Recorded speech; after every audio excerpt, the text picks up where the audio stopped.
So, welcome. Thank you so much, Patrick, for joining me on this conversation about the importance of breathing. And I really want to make people understand how important it is to get our breathing right, to have a functional breathing, and how this can impact our life in a good way. Sure. Now, I've got to learn about you and Buteyko breathing back in 2012 when I was suffering of anxiety and other things. I was going through a really tough time in my life, and that's when I was searching and seeking to find remedies. And this is when I started my journey with yoga and meditation. But then again, I realized that breathing has got a really massive part in all of it. So your work has really inspired me, and hence the reason I've trained with you and recently been in London on the Oxygen Advantage. So I'm really grateful to have someone like you spreading this amazing tool out in the world. I mean, you've trained more than 5,000 people across the world, from Olympic and professional athletes and people from all walks of life. Yes. Also wrote a couple of books, I think 7 or 8. Okay, so yeah, you've done some really good work. Yeah, little by little it gets out. Do you want to tell us a little bit about how you started with the breathing? Probably like you, I came across by accident. And as a child and as a teenager growing up, I was a chronic mouth breather. And if you're constantly breathing through your mouth, or, if you're regularly breathing through your mouth, there is no way that you're at your optimum peak. Yeah. In other words, mouth breathing is going to adversely affect your sleep, is going to adversely affect anxiety and stress levels. And I would say that people who mouth breathe persistently are in a state of fight or flight, because the mouth is connected with the upper chest, the nose is connected with the diaphragm, and nose breathing and diaphragm breathing and slow breathing is essential for a calm mind. But mouth breathing is fast breathing, and fast breathing and upper chest breathing will cause agitation of the mind. So if you look at people who are under anxiety, people who are stressed, people who are depressed, look at their breathing. And I'm not saying that this is going to be the cure-all, but this is one vital function that we can influence. Right. And that same vital function is very often suboptimal in these individuals. And they could do all of the counseling in the world. Unless their breathing is addressed and unless their sleep quality improves, they're missing two major factors that could impart the big difference. What I've noticed with a lot of people that I work with, and also people that I don't work with, that they really use their shoulders and their upper chest. So it shouldn't be like that. And most of them, they just take a big volume of air through the mouth, and then they want more and more. So yes, that's definitely not working for them, isn't it? No, it's the entirely the wrong thing to do. And if you're listening to radio, you're listening to TV, you're reading it in magazines, people will say, well, you're stressed. Take a big breath, take a deep breath. But, taking the big breath doesn't increase oxygen delivery to the cells. It doesn't increase blood flow to the brain. It causes the opposite. So the harder we breathe, the faster we breathe, the more air we bring into our body. Ironically, the more air we breathe, the less oxygen gets delivered.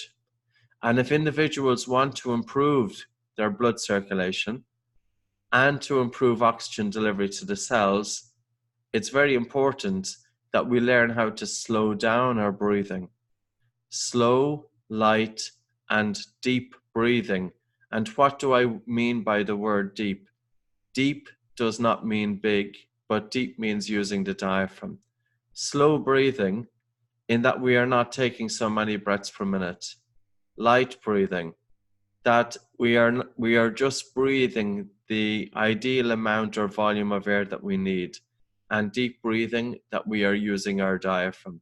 And if we breathe slow, light, and deep, the body, any part of functions of the body which are disturbed by stress, the body can help to restore normal autonomic functioning. I think I mean, what would people come back with would be that, okay, I would take a small breath deep. However, that's not enough. I feel I don't get enough oxygen. So why? So people Yes. feel breathless. Yeah, like I suppose we do exercises, we practice different exercises to cause adaptations. And when we're looking at breathing, we have to consider three dimensions. One is the biochemical aspect of it, which is based solely on carbon dioxide. And when we slow down our breathing and when we reduce the amount of air that we're taking in for a few minutes during the practice, we are feeling that we are not getting enough air. And the feeling of air hunger signifies that carbon dioxide is increased in the blood. But carbon dioxide is not just a waste gas. It helps to open up the blood vessels. It helps to open up the airways. And it's also a catalyst for the release of oxygen from the red blood cells. So even though the feeling of air hunger, that's only for the practice of the exercise, but it imparts beneficial effects. So the three dimensions to breathing are biochemistry, which is centered on CO2, biomechanics, which is centered on lateral expansion and contraction of the lower ribs, Yes. and cadence breathing, you could also bring in as a third dimension, which is the respiratory rate, because there's such a wealth of information that individuals, when you practice slowing down your breathing rate to 6 breaths per minute, that it's ideal for helping to restore normal autonomic functioning, that it increases heart rate variability, that it increases respiratory sinus arrhythmia. And respiratory sinus arrhythmia would be the synchronicity of our respiration with the heart. And it's normal that as we take an inhalation into the body, the heart rate should increase and get a little bit faster. And as we have an exhalation, the heart rate should slow down. And that's a very good indicator of functioning of the autonomic nervous system, sympathetic and parasympathetic balance. And it's amazing what we can do with the breath. It really is, you know, we can open up the airways, we can open up blood vessels, we can increase oxygen delivery to the cells, and we can influence the autonomic nervous system. And really, when we're working with the breath, it's coming back to slow, light, and deep. Through the nose. Of course. It goes without saying, yes. Even though I know it's kind of endemic that children are mouth breathing, adults are sleeping with an open mouth. You know, adults are waking up with a dry mouth in the morning. And if you're waking up with a dry mouth in the morning, there is no way that you're waking up fully refreshed. So in order to have deep sleep, we need nasal breathing, we need light breathing, and we need diaphragmatic breathing. So what we see everywhere, even in like movies and also, you know, people running on the street and, you know, doing their jogging and exercises, everyone is breathing through the mouth. And they say that, you know, it's just impossible. I don't have the capacity to breathe through the nose. Yes. So but this is where it makes it worthwhile. We have to be persistent and maintain nasal breathing, because even though the air hunger is a little bit stronger at the start, the more you continue nose breathing during exercise, the air hunger diminishes. So it goes away. So, you know, there's a recent paper by Dahlem, and they looked at individuals who had trained with nasal breathing for 6 months. After 6 months, these individuals were able to achieve 100% of their work intensity with nasal breathing as with mouth breathing. However, they had 22% less ventilation. So they could achieve the same high work rate intensity, but with 22% less breathing. and that's 22% less energy wasted. So in terms of economy, it absolutely makes sense that if we switch from mouth to nose breathing, that the adaptations that take place are economical for the human body. And then we can do a lot more with the same, or we can achieve the same work intensity with less. Coming back to you've mentioned about sleeping and waking up with a dry mouth. So yes, what would you say to someone who's got a constant blocked nose and they would just not be able to sleep? Yes, well, I suppose the exercises from the Buteyko Method would be very beneficial there. Like, provided the individual isn't pregnant, or if they don't have serious medical conditions, you can simply decongest the nose, as you know, Maria, by simply holding the breath. Exactly. And the exercise is very easy to put into practice. You take a normal breath in through your nose, a normal breath out through the nose. You pinch your nose with your fingers, and as you hold your breath, just gently nod your head up and down and hold your breath for as long as you can.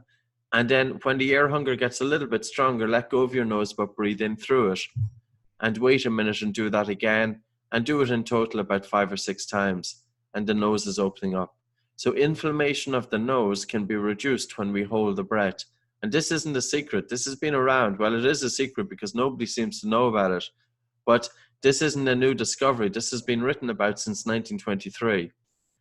You don't need antihistamines. You don't need nasal steroids. You don't need nasal decongestants. And a lot of the time you mightn't even need nasal surgery, because the wonderful thing about breathing through the nose is that the more you breathe through your nose, the more it works for you. So anybody with congestion of the nose, simply hold the breath. So, but don't breathe in and hold your breath. Instead, breathe in, breathe out and hold your breath. And that will help open up the nose.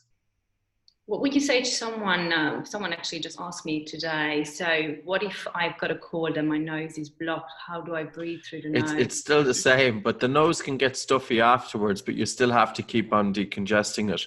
If an individual has a head cold, if with nasal congestion that they switch to mouth breathing, it's more likely that the head cold will be prolonged. And if they continue breathing through an open mouth, that the head cold can go to the chest. So in terms of, if you think of the nose, and I don't have my anatomical model here, but if you think of the nose and the nasal cavity, there's a gas called nitric oxide that's produced inside in the nasal cavity. And nitric oxide sterilizes the incoming air. It's a bronchodilator. It also helps redistribute blood throughout the lungs to enable gas exchange to take place. So breathing through the nose, if you continuously breathe through the nose, the pressure of oxygen uptake in the blood increases by 10%. I would say, and you know it too, that the benefits of nasal breathing, even though few people are talking about it, it's immense what the nose can do to help with our health. And if you think, you know, I know that there's different modalities and they teach diaphragmatic breathing. And, you know, the emphasis on diaphragmatic breathing, but they don't teach nose breathing. And you cannot achieve functional diaphragmatic breathing without achieving permanent nasal breathing. And the other thing is how many modalities, when they're teaching breathing exercises, that they focus primarily on the biomechanics, but they forget about the biochemistry. And that's why when we're looking at the breath, there's no point in taking big, deep diaphragmatic breaths, but in the process, breathing harder to get rid of carbon dioxide, because on one hand, yes, you're targeting the biomechanics, but on the other hand, you're sacrificing biochemistry. So we need to have a balance that when we're doing breathing exercises, that we need to consider the biochemistry, the biomechanics, and also the respiratory rate. I think somewhere we were all taught that CO2, it's not our friend. Yes. And we start to learn that it actually helps us to have a better breathing and to get more oxygen. Do you want to tell us a little bit more about CO2? Yes, of course. Like, we have no idea. Well, how did that happen? I think it was when Lavoisier discovered oxygen. He compared the human being to a fire. and a fire will consume oxygen and give off carbon dioxide. And in essence, you know, as part of the metabolic process, yes, the human being is food is meeting with oxygen, and carbon dioxide is generated as a byproduct of metabolism. But carbon dioxide is not just that waste gas. It is true that we breathe to get rid of excess CO2, but the amount and the pressure of carbon dioxide in the lungs must meet fairly narrow parameters.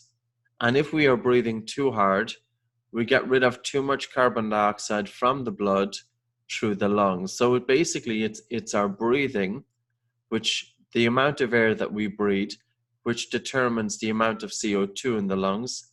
And it's the amount of CO2 in the lungs that determines the amount of CO2 in the blood. And if we are breathing too hard, we get rid of too much carbon dioxide from the blood through the lungs. And back in 1904, again, not a recent discovery, but Christian Bohr, a Danish biochemist, he said that the partial pressure of carbon dioxide, it's very, very important, because if there's an increase of CO2 or carbon dioxide, there's a drop to blood pH, and the affinity of hemoglobin, which is a protein within the red blood cell, the affinity of hemoglobin for oxygen reduces. In other words, the red blood cells release oxygen to the cells in the presence of carbon dioxide. And if somebody is breathing hard, the red blood cells hold on to oxygen and are not releasing it. And there's no point, you know, the amount of people that come into us and we measure their pulse oximetry, and their blood oxygen saturation is normal. They have more than enough oxygen. They have plenty of oxygen in their blood. What we are concerned with, how do you get the oxygen out of the blood and into the cells? And one of the catalysts for the release of oxygen from the red blood cells to the cells is carbon dioxide. But of course, many people think that the harder they breathe, the more oxygen that gets delivered throughout the body, where in actual fact, it's the opposite that happens. Because hard breathing, not only is it impairing the release of oxygen from the red blood cells, but it's also causing blood vessels to constrict. So individuals who have chronically poor breathing patterns, and when I mean poor breathing, I'm just talking about having faster breathing using the upper chest. Yeah. Mouth breathing, faster respiratory rate, chest breathing during rest, that's suboptimal breathing.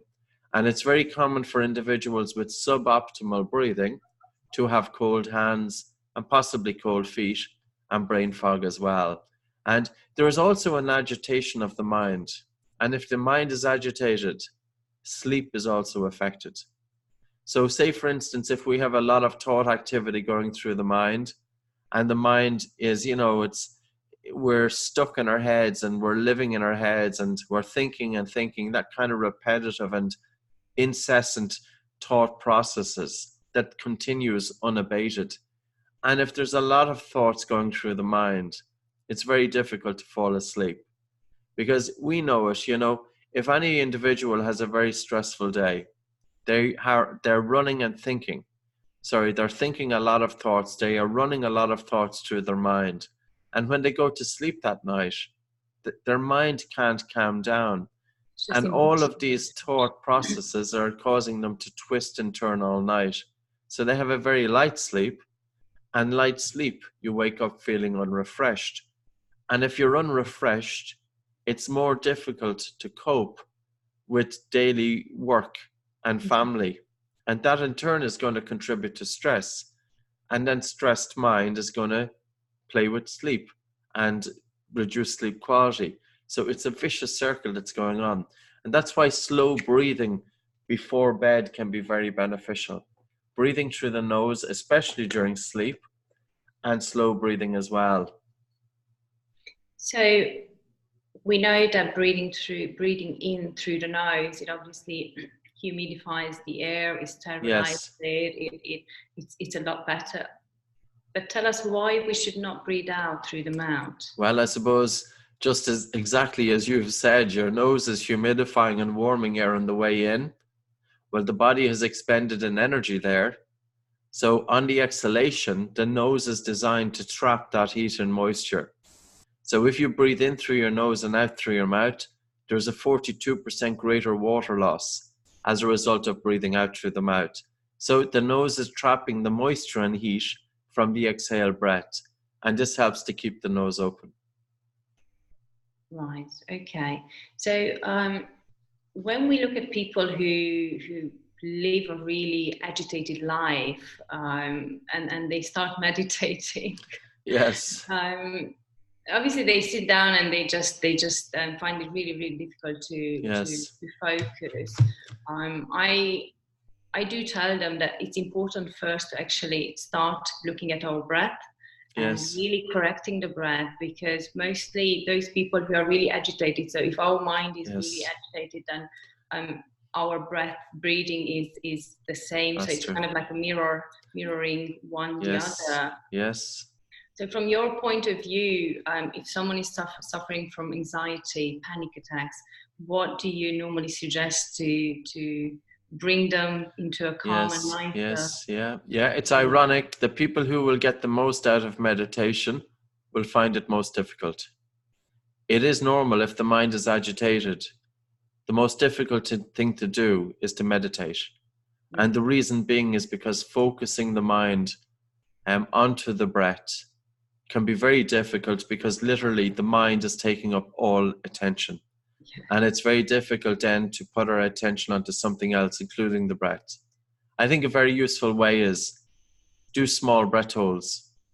So when the mind is agitated, that you can say, take a small breath in, small breath out, pinch your nose, hold your nose, and count to 5 seconds. 1, 2, 3, 4, 5. Then let go of your nose. Breathe as normal for a few seconds. And then again, normal breath in, normal breath out, pinch your nose, hold. Then let go, but breathe in. And continue doing that breath hold. It has a calming effect, and it's going to calm down the mind, because the central nervous system can be very excited. Brain can be very excited when we're in a state of hyperventilation or overbreathing. Fast breathing agitates the mind. So the whole purpose of doing small breath holds is just to gently bring a calmness to the mind physiologically. That and relaxation could be a good way to go.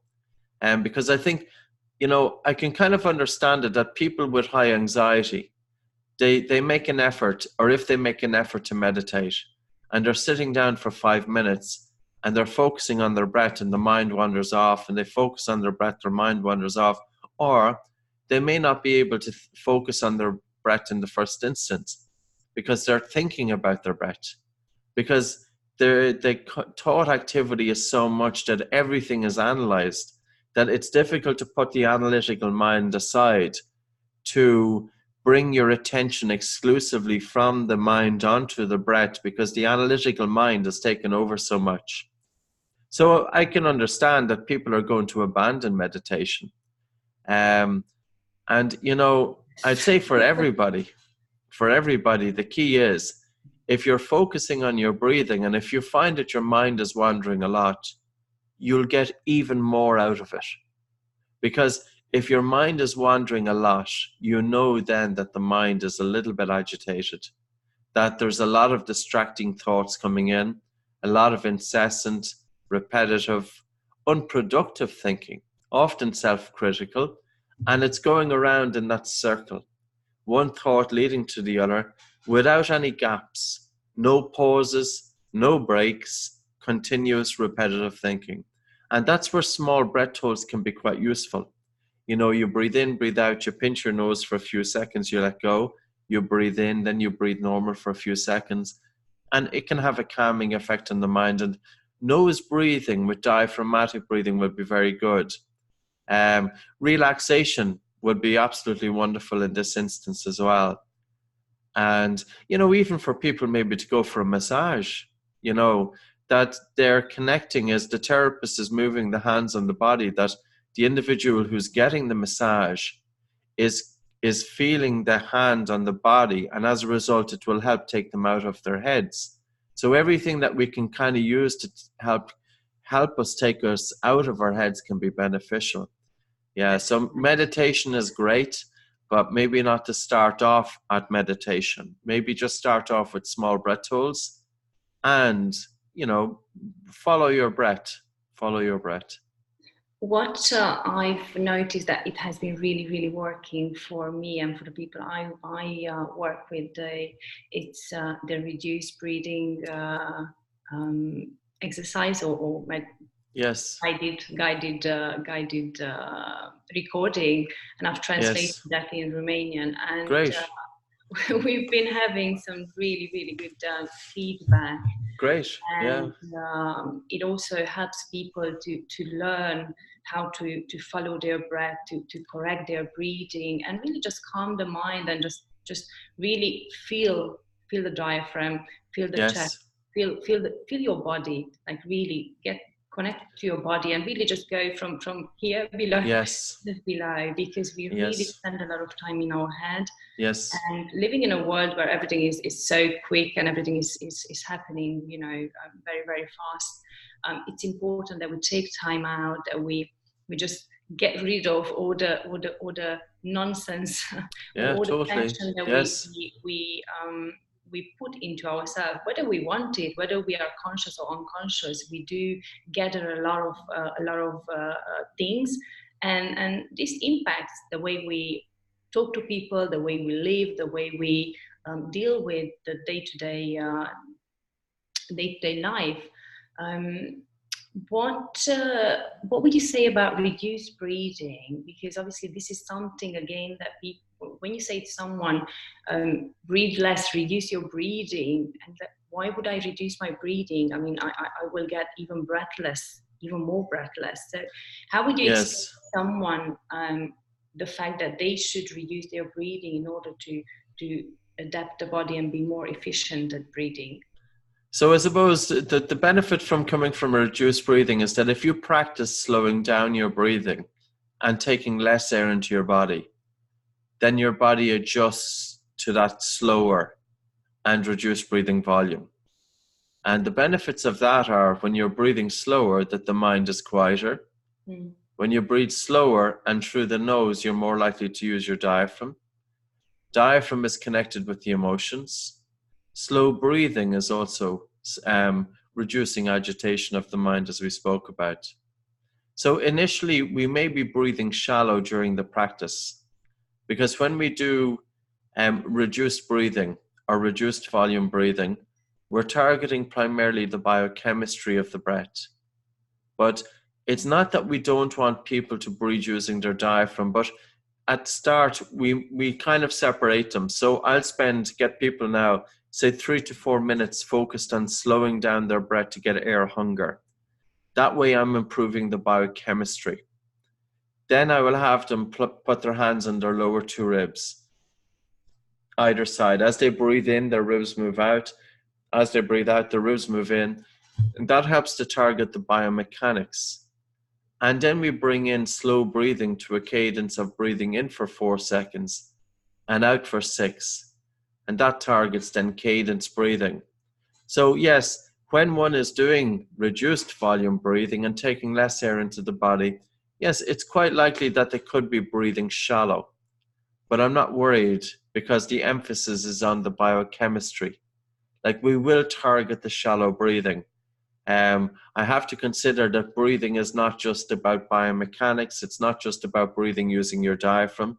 It's also about having a normal minute ventilation. And the importance of this is that when you practice slowing down your breathing, this becomes your normal pattern.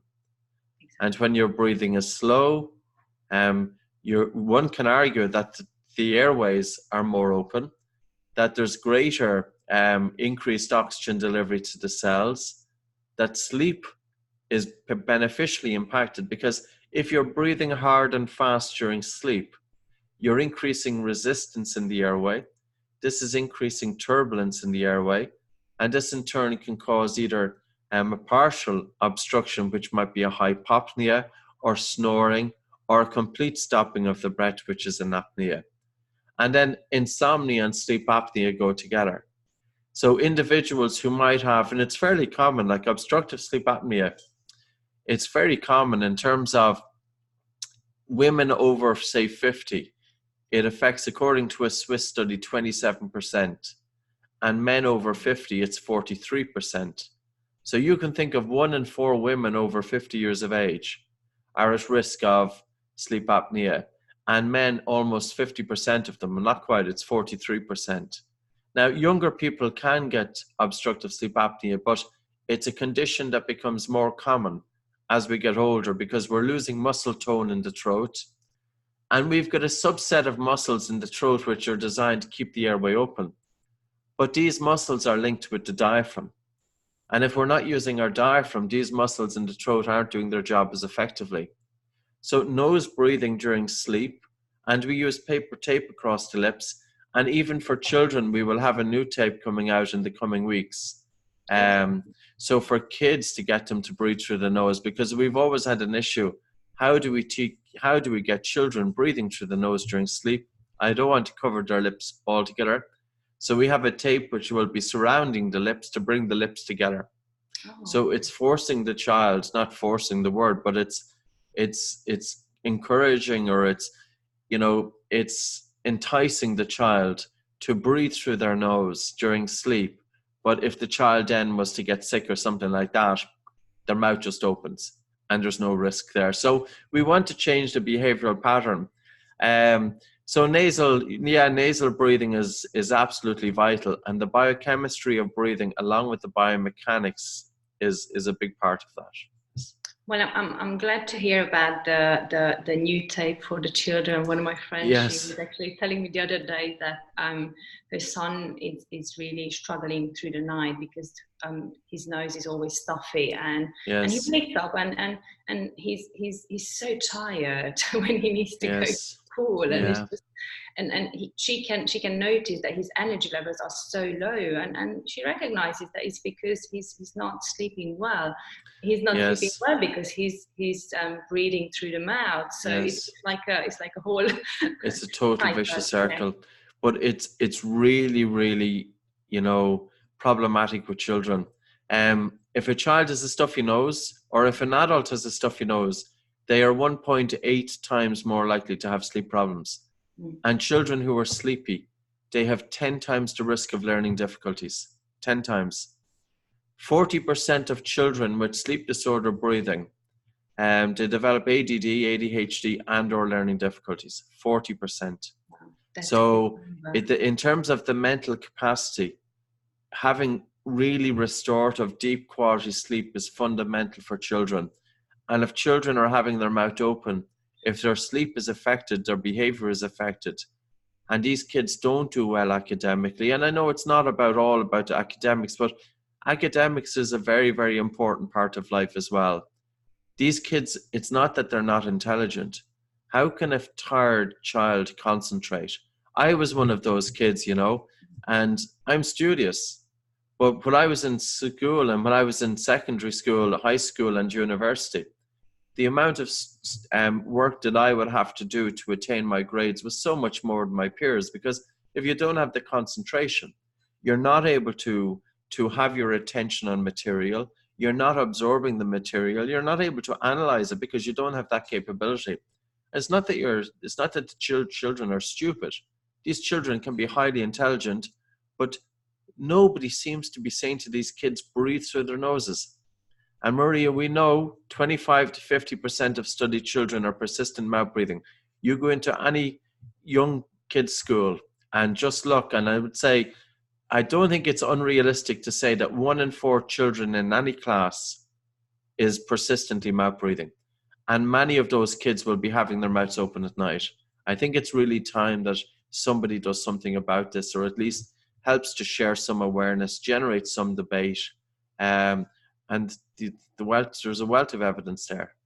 And once we breathe through the mouth, then obviously our posture is affected as well. Yes. We slouch more, we have a rounded back, and then of course, the diaphragm gets even more lazy, more relaxed. Yes. So again, we are just kind of digging a hole under ourselves, and that goes for adults as well. Yes. Because I can see the same thing in adults, not sleeping well, not having a good night's sleep, and then in the morning you are so tired, you just unable to really, really focus, and just listen and, you know, just get the information in. And Yes, then, of yes, course, the mind just goes and goes round and round, and yes, you know, doing all these, having all these radio channels, I say, yes, always on. And in most cases, we have 2 or 3 open. So it's like a sure, really, really yes. noisy environment. And from my point of view, and also from my experience, correcting our breathing is just crucial. Yes, absolutely. Well, if you think of the effect of it, you know, you can influence bodily functions that are normally outside of your control. And it's not just even say, oftentimes people might go to their yoga studio and they practice breathing exercises, or they go to Pilates. But what is that person breathing when they get outside of the studio? Exactly. I want to know, what are they breathing? How are they breathing when they're walking down the street, when they're watching TV, when they're asleep in bed, when they're doing physical exercise? That's really where we should be looking at breathing patterns. Because I think all too often people will go to a studio and they will do a particular type of breathing. And with that, also in the studio, you shouldn't hear people breathing during resting postures. So if people are doing very light postures, you shouldn't hear people taking intentionally bigger breaths, because this is an example that the biomechanics is being emphasized on, but the biochemistry is being sacrificed, because the bigger breaths is actually blowing off carbon dioxide, and this in turn then is causing less oxygen to be delivered. So yeah, so it's about functional breathing, which is slow, light and deep in the studio, but bringing that functional breathing into your way of life. And it's not just about our breathing during rest. Now, when we're working with Oxygen Advantage, we have people do walking with functional breathing, jogging with functional breathing. Mouth is closed, tongue is resting in the roof of the mouth. And when the tongue is resting in the roof of the mouth, it's opening up the airway. Because if the mouth is open and the tongue is falling back or midway, well, then the tongue is falling back into the throat. And it restricts the airway, both during wakefulness, but also during sleep. So yeah, I think it's a good thing to impart functional breathing 24/7. Yeah, and it has got a massive benefit for anyone who's re-educating itself to Yes. breathe correctly. Coming back to you, you mentioned about your struggle in early days with energy levels. You've also suffered of asthma. Yes, Yeah. I would say, and it would have been the asthma which was the cause of the sleep problems. Because again, here's an interlink, you know, individuals with asthma, we know that as asthma severity increases, so does obstructive sleep apnea. And what's the link there? Well, when you have asthma, you start breathing faster because you feel that you're not getting enough air, and faster breathing is going to increase resistance in the airways. And people with asthma, this is not like the nose and the throat and the lungs is not isolated. They're not independent to one another. It's a unified airway. So whatever happens in the lungs, if there's inflammation of the lungs, it will travel up to the nose. So it's very common for people with asthma to have nasal obstruction. And then if you have nasal obstruction, well, it's very difficult to breathe through the nose because you feel you're not getting enough air. And this causes mouth breathing. And mouth breathing then is causing upper chest breathing, disrupting sleep, and feeding into anxiety. So, and as asthma deteriorates, sleep will also be affected. And I often find it ironic. I'm not aware of any asthma society in the world that encourages their members to nasal breathe. I've never heard the Asthma Society of Ireland do it. You know, and that's where I'm based. And we've got one of the highest incidences of asthma in Ireland. We've 500,000 people, 10% of our population. Sorry, we've one of the highest incidences of asthma in the world, 10% of our population. But yet, there's very little awareness of the importance of nasal breathing for asthma. And in any medical textbook about the nose, the textbook will describe the nose as being the filter to moisten, to condition the incoming air before it comes into the lungs. Well, I think it makes logical sense for people with asthma to breathe through the nose. This isn't a case of where's the clinical evidence. It's logic, it's common sense, and there's no risk involved. But yet it's not happening. And kids with asthma, adults with asthma, they don't just have asthma. I didn't just have asthma. Your sleep is affected and your stress levels are affected. So I would say people with asthma, especially if it's uncontrolled, they are tired all the time, not just about asthma. Right. If we look at, I think the other thing I want to talk about, digestion and IBS. Yes. Is that something to do with breathing through the mouth and also being always in this fight and flight mode? Yes. So what are your I don't know the full connection. We have seen people come in over the years with irritable bowel syndrome, that when they changed their breathing patterns, that many of them reported that their condition also improved. Now, it may be because of increased oxygenation of the gastrointestinal tract.